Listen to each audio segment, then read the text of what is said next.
Okay, good evening. Hindi ako pabor dito. Sorry, hindi ako pabor. Yung kabataan ko, I'm a loner. Pag uminom ako, nag-isa ako dahil ang purpose ko lang naman talaga pag uminom ako ay gusto kong maipakita yung ah, talento sa pagkanta. Pag marami ng tao, lipat ako sa ibang video key. Hinahanap ko yung magandang quality ang sound.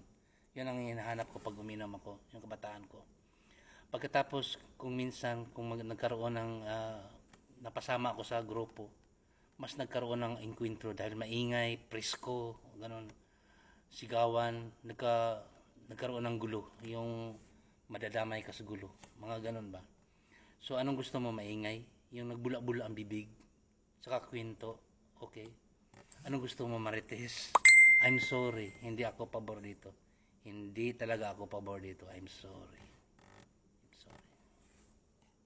So, dapat pala lahat ng nalalaman ko, lahat ng kwento nga nalalaman ko, lahat ng mga lihim, mga sekreto nga nalalaman ko ni kumpare, ni Mari, mga kapitbahay, dapat pala ikwento ko.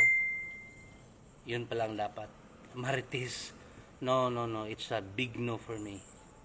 Hindi pwede sa akin yan.